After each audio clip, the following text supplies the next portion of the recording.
SoFi exploded and it trapped me in some covered calls. Here's how I'm playing it. Yo, what is going on, premium chasers? I hope you are having a God blessed day. Today, every single person that comments down below is going to get our ebook, Option Selling for Busy Professionals. This is for those of you that don't want to be day traders, you don't want to be staring at charts all day, and you want a simple 15 to 30 minute per day, or even sometimes per week routine that you can get involved in with the markets and selling options. So if you want that full book, drop a comment down below. I'll personally send it to you. And while you're down there, hit that like button, that subscribe button. But guys, today we're going to be going over the shoulder on the live channel portfolio, talking about what we're going to be doing with SoFi, guys. SoFi has crossed over $20. I was actually closer to 21 here just a second ago. It was up over 7% today. As you guys know, we have a portfolio here on the channel that we started with $5,000, and I'm just documenting here my journey with selling options with this small account. So if you like that stuff, obviously be subscribed. My plan is when I am doing videos talking about the live portfolio, my thumbnail will say like live in like one of the top corners. I don't know if that helps you. If it does, please let me know. If you want to see some sort of other content, let me know. So, all right, let's kind of do a little quick recap before we jump into this, guys. So this is my tracker. Originally, obviously, I had my covered calls that I originally purchased my shares at 1609. I did my covered calls at 1650, had a decent premium return of $33, ended up rolling that out, right? And then yesterday on the 7th, right, I ran another covered call on SoFi, right? And this was a roll here. I'm going to explain to you what happened here in a second. I collected a total premium of $233.32. My collateral obviously is still 1609 because my average cost basis for my SoFi shares is $16.09. My appreciation profit potential is $150, just about, right, for a nice 23% return if I end up selling my shares. But hear me out, right? I had to roll again, right? So originally I had a $17 covered call on SoFi, right? Which I originally rolled this one. And I had to buy to close, right, my $17 call for $213.68. That was a big. I had to pay a good amount back for that. Fortunately, I did see an opportunity to roll out to the 1st of August with my SoFi calls. Now that obviously extends my time a bit, right? We're just at that month mark now on this weekly SoFi wheel, but right, we did net out about a little over $15 here of premium by taking this roll, and we're capturing a little bit more upside if we end up selling our shares for $17.50. So that obviously brings our appreciation profit potential, right, to $150 for a total net of $383. Obviously, that is a 23% return. Average on this on my other sheet is just about, we are so far at 2.75% ROI on this portfolio. So that's fine. Obviously, I kind of got screwed. I screwed myself over on my Campbell's trade here.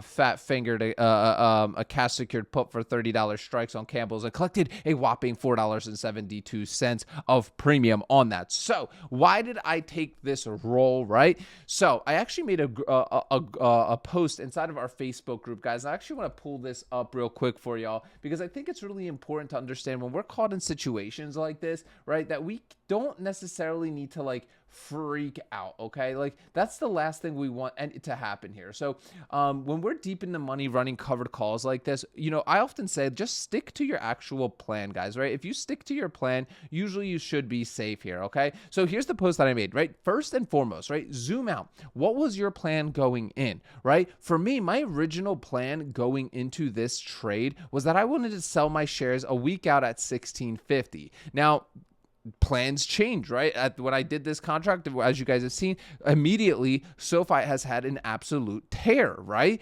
It's trading, at over $20 now, $21, right?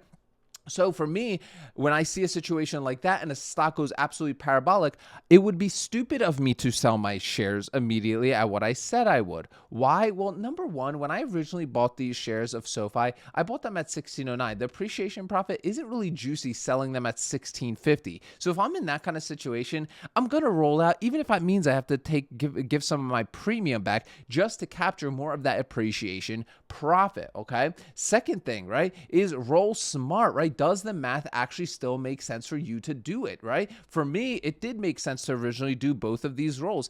I still made a credit. Look, this is going to be a blanket statement, but it's usually what I do, right? I will not. Now, some people will do this. Some people will buy to close a position and they actually are paying out premium. They are just, they're not netting out premium. Like here, I netted out some premium here, right? I did get some premium, right? I bought to close for $213, but then I sold to open and I got $233, right? Some people will just like break even there. Me, I want to at least see some sort of credit for me to take the roll on the premium. I want to at the very least cover this and make a few bucks, and then also have a lot of confidence that that the stock is still going to hold. The last thing you want to happen with your rolling, right, is that, let's say we come around, you guys will be obviously see this live, is let's say on the first, right, SoFi is now trading at, $16. Well, my contract is going to expire worthless. Okay, not a big deal, but I kind of would be a little bit upset about that, right? Because I do actually want to sell my shares to lock in the appreciation. Sure, that triggers taxes, but hey, that's inevitable. But I want to move on to a different opportunity, whether doing some other cash secured puts on a weekly basis. But I do want to eventually finish the trades. You see what I'm saying? I don't necessarily want to just roll forever. Now, you technically kind of can roll forever, but you don't necessarily, in my opinion, not financial advice, results vary, I don't necessarily always want to roll forever, but being so bullish on SoFi, I'm going to try to maximize as much appreciation profit as I can, and hopefully really get in at the top, right? I'm already still pretty deep in the money here, guys. I'm pretty deep in the money here. I'm going to stay deep in the money, right? Because obviously, SoFi is trading at $21. I'm not going to be able to roll out for a strike price around the current market value without paying a huge amount of money to be able to do that roll, right? So for me, I'm fine just being able to lock in at least a little bit more a little bit more profit on that appreciation sale if I do believe that is going to happen, which I do believe that is going to happen. All right, so a few other things to really understand when you are rolling your positions. Okay, number one, always do the math. You got to do this. All these calculators and stuff here that I guys, my cover call calculators, my cash secured put calculators, they're kept simple intentionally because I don't trade full time. I'm able to do this within 15 minutes, if that, I mean, literally, if that, per day to do my trades. If I don't stay organized, I will not know where to go. So I've talked to so many of you, and most of you don't track any of your trades. You're just doing your trades. And like, honestly, that's just that's crazy. That's a terrible place to be, and most likely you will get burned eventually, right? We are in a very interesting time right now in the markets, right, where we see so much kind of greed. Obviously, we're in extreme greed on the fear index,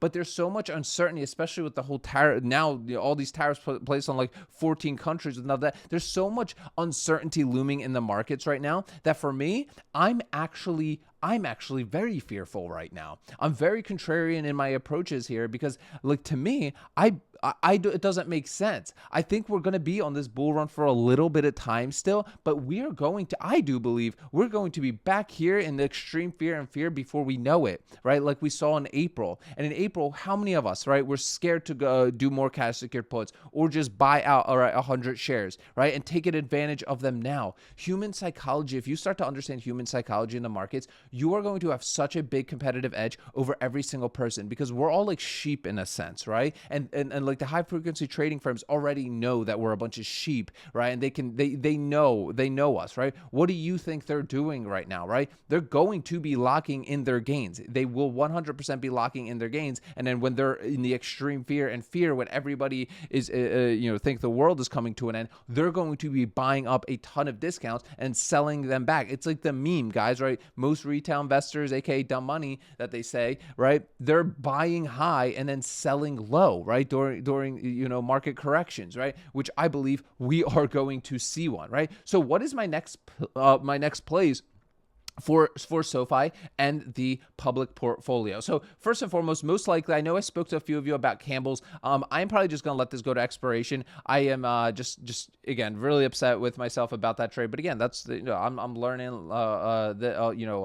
Everything's a learning experience. I'm still learning really Fidelity a lot. And their mobile app is just terrible. But for SoFi, we're going to see what happens. If we continue to see a big run, especially after their earnings, that's coming up at the end of the earnings season starts next week, guys. So tread lightly, be careful. Obviously, be tuned into the channel. We'll be talking about that stuff, but you want to be careful during earnings week because these volatility is absolutely crazy. And we always see some big market moves during earnings week, both positive and negative, right? Negative being, market obviously has a downturn on some stocks and we're able to do some great cash secured puts. But right now, the market is just booming across the board. There's not a ton of opportunity out there for cash secured puts. There's a few that we talk about in our private group, but there isn't many out there at this time, right? So right now, the big focus is, doing your covered calls while you still can, right? Closing out your cash secured puts while you still can. And there's a few opportunities, obviously, like I believe it with Campbell's and a few others that I mentioned.